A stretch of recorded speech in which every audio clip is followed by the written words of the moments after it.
Fala pessoal, tudo bem com vocês? Eu sou o Gabriel e sejam bem-vindos a mais esse episódio do Fé e Crenças. O livro de Mórmon é um elemento essencial na restauração do Evangelho da Igreja de Jesus Cristo dos Santos dos últimos dias. E a gente que é membro da Igreja de Jesus Cristo está sempre falando desse livro. Inclusive, é por meio dele que podemos saber que a Igreja de Jesus Cristo, aquela mesma igreja que foi estabelecida pelo próprio Salvador, foi restaurada por meio de Joseph Smith. Mas como foi que esse livro chegou até a gente? Como Joseph Smith conseguiu fazer a tradução de um livro tão antigo em tão pouco tempo? É sobre isso que vamos conversar hoje. Então, vamos lá!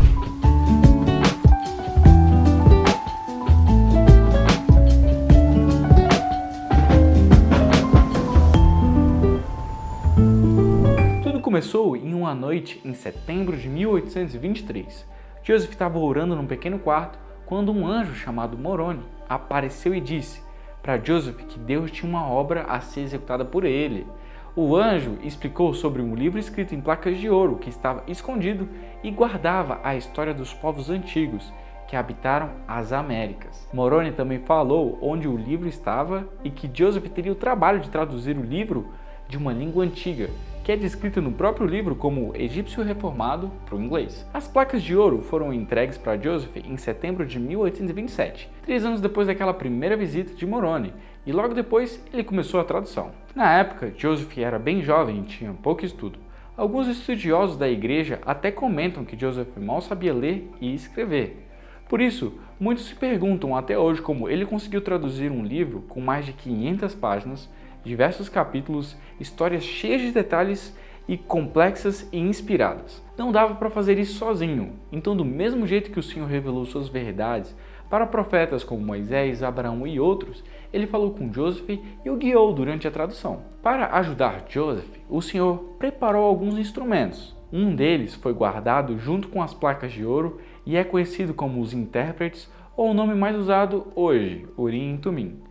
Registros oficiais da igreja dizem que as pessoas que viram Urim e Tumim descrevem esse objeto como um par de pedras transparentes fixadas por uma borda de metal. Quando usava esse instrumento, testemunhas relatam que Joseph olhava os caracteres em egípcio através dessas pedras transparentes e as palavras das escrituras eram reveladas em inglês. Além do Urim e Tumim, Joseph também usou o que ele chamava de pedra de vidente, que funcionava da mesma maneira que o Urim e Tumim. Essa pedra era pequena e oval. Quando Joseph a usava, ele colocava dentro de um chapéu contra o rosto para que a luz externa não atrapalhasse no processo da tradução. Alguns dos fatos interessantes sobre a tradução é que o manuscrito original confirma que o livro foi escrito em um curto período de tempo. E também mostra que os erros dos escreventes sugerem que eles ouviram palavras erradas em vez de se enganarem enquanto copiavam de algum outro lugar. Outro fato legal é que as construções gramaticais mostram mais características tinha o idioma do Oriente Médio do que o do inglês, e isso sugere que o inglês não era o idioma base da tradução. Agora voltando para os instrumentos de tradução. Enquanto usava esses instrumentos, Joseph editava as palavras que eram reveladas a ele e escreventes o ajudavam a registrar o que o profeta editava. Entre seus escreventes estavam Martin Harris, Oliver Cowdery e sua esposa, Emma Smith. No processo de tradução do livro de Mórmon, Emma descreveu que Joseph ficava sentado com o rosto enterrado no seu chapéu, com a pedra nele e ditando hora após hora com nada entre nós. Ela também conta que as placas de ouro sempre estavam sobre a mesa sem qualquer tentativa de dissimulação envolvida em uma pequena toalha de mesa de linho. Ao dar testemunho sobre o livro de Mórmon para um de seus filhos, Emma disse: "O livro de Mórmon possui autenticidade divina e não tenho a menor dúvida disso. Estou convencida de que nenhum homem poderia ter ditado o conteúdo dos manuscritos a não ser por inspiração.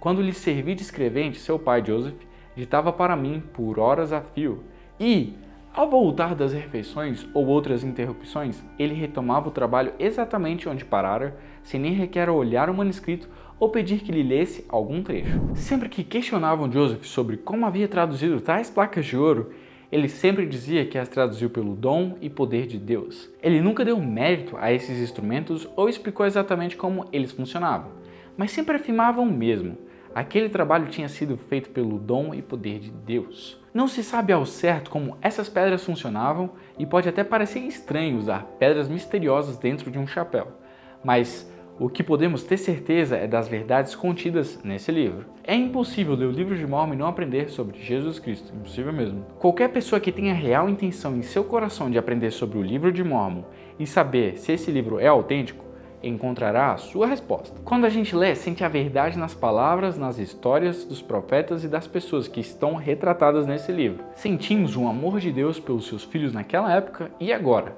Aprendemos sobre o amor, perseverança, fé e diversos outros aspectos da doutrina de Jesus Cristo. Eu sei que esse livro é a palavra de Deus e que foi revelado por ele para Joseph para que a gente tivesse acesso a ele. E eu aproveito para te convidar a ler o livro de Mórmon. Se você não tem uma cópia e gostaria de receber uma aí na sua casa, comente aqui embaixo que eu vou te ajudar. Se você ficou com alguma dúvida, já sabe, é só deixar aqui nos comentários. Já aproveita e deixa o seu like e compartilha esse vídeo com todos os seus amigos que vão gostar de saber um pouco mais sobre a tradução do livro de Mórmon. E é isso, vou ficando por aqui. Até mais!